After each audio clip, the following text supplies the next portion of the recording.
আসসালামু আলাইকুম, কেমন আছেন সবাই? আশা করি সবাই খুবই ভালো আছেন। আলহামদুলিল্লাহ আমি খুব ভালো আছি। Welcome to my channel Ruma kitchen. Ruma কিচেনে আপনাদের সবাইকে অনেক অনেক স্বাগত।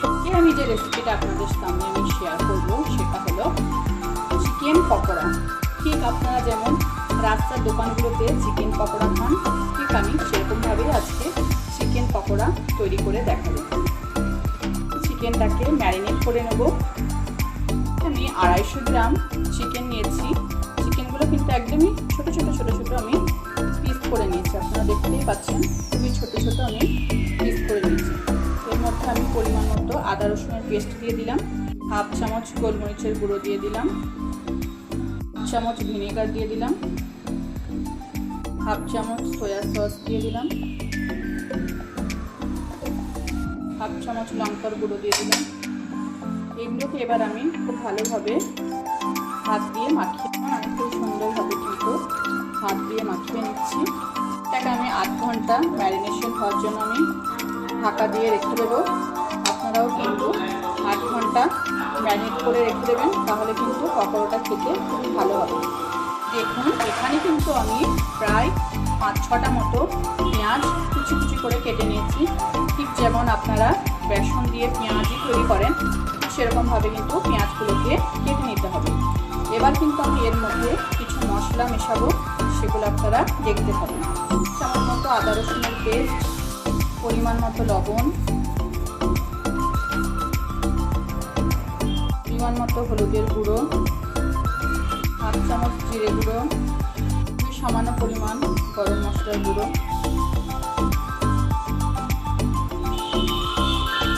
ধনে পাতা কুচি, আপনারা যেরকম ঝাল খাবেন সেই অনুযায়ী লঙ্কা কুচি, পরিমাণ মতো বেসন,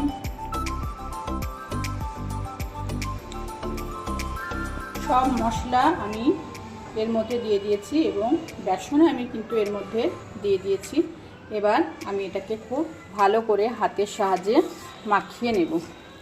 আপনারা ঠিক যেরকমভাবে বেসন দিয়ে পেঁয়াজি তৈরি করেন ঠিক সেরকমভাবেই মাখাতে হবে, কিন্তু এটা পাতলা করা যাবে না, একটু শক্ত রাখতে হবে। প্রয়োজন হলে একটু পানি আপনারা মেশাতে পারেন। এখানে আমি একটু পানি মেশাবো। আমি এখানে খুবই সামান্য পরিমাণে পানি মেশাচ্ছি। আবারও আমি ভালো করে হাত দিয়ে মাখিয়ে নেব। আমি ঠিক এরকমভাবে মাখিয়ে নিয়েছি। খুব শক্ত কিন্তু হয়নি, আবার একদম নরমও কিন্তু হয়ে যায়নি। আপনারা ঠিক এরকমভাবে পেঁয়াজ আর বেসনটাকে মাখিয়ে নেবেন।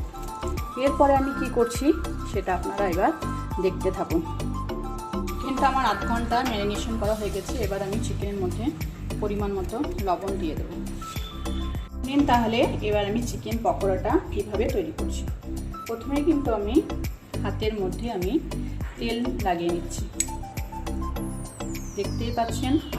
এবার কিন্তু আমি এই যে পেঁয়াজ আর বেসন দিয়ে যেটা আমি মাখিয়ে রেখেছিলাম সেটা আমি হাতের মধ্যে নিয়ে নেব এরকমভাবে।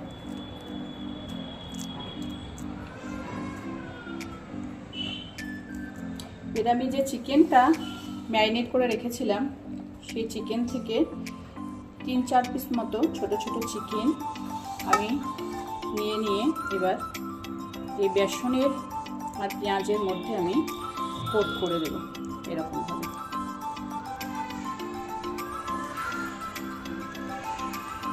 দেখতেই পাচ্ছেন আমি কিভাবে করছি।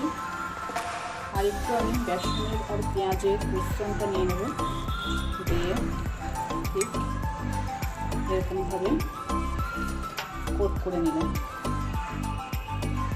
দেখতেই পাচ্ছেন বন্ধুরা চিকেনটা কিন্তু আর দেখা যাচ্ছে না। বেসন আর পেঁয়াজের মধ্যে আমি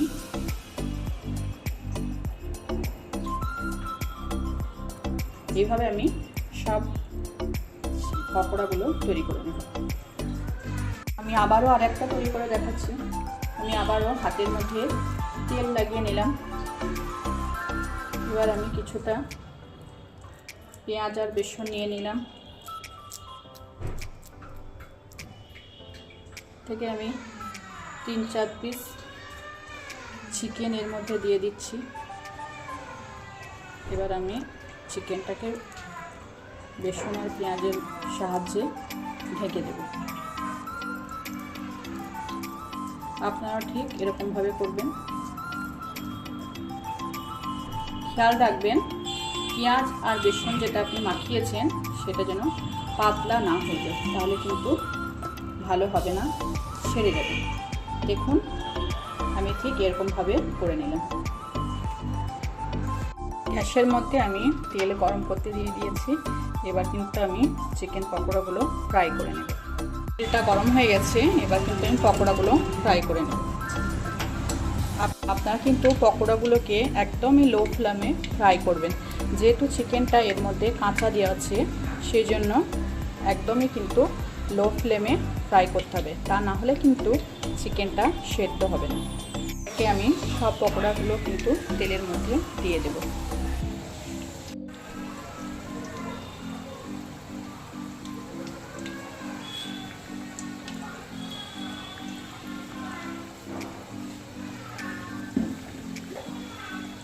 দেখতেই পাচ্ছেন পকোড়াগুলো কিন্তু আমি একদমই ডুবো তেলে ফ্রাই করছি। অবশ্যই কিন্তু ডুবো তেলেই ফ্রাই করতে হবে। একটু টাইম নিয়ে ধৈর্য ধরে কিন্তু পকোড়াগুলো ফ্রাই করবেন। চিকেনটাকে এবার কিন্তু আমি একটু উলট পালট করে দেব, খুবই সাবধানে।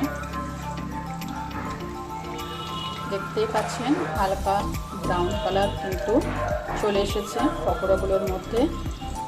আপনারা কিন্তু বাড়িতে অবশ্যই একবার এইরকমভাবে চিকেন পকোড়া তৈরি করে নেবেন। আশা করছি আপনাদের খেতে খুবই ভালো লাগবে। এটা আপনারা পকোড়াটা কিন্তু আপনারা বিকেলে স্ন্যাক্স আইটেম হিসাবে কিন্তু খেতে পারেন, খুবই মজার লাগবে। এই শীতকালে কিন্তু এই ধরনের খাবার খেতে অসাধারণ লাগে। দোকানে কিনে আনার থেকে বন্ধুরা আপনারা বাড়িতে এরকমভাবে খুবই সহজে দোকানের মতোই চিকেন পকোড়া কিন্তু তৈরি করে নিতে পারবেন আমার রেসিপিটা ফলো করে। দেখতেই পাচ্ছেন পকোড়াগুলো কত সুন্দর করে লাল লাল করে আমি ফ্রাই করে নিয়েছি। এগুলো কিন্তু আমি এবার তুলে নেব। ফ্রাই করার সময় কিন্তু বন্ধুরা একটু টাইম নিয়ে ধৈর্য ধরে কিন্তু ফ্রাই করতে হবে। একদমই কিন্তু গ্যাসের ফ্লেম হাই করে দেওয়া যাবে না, তাহলে কিন্তু ভেতরের চিকেনটা একদমই সেদ্ধ হবে না।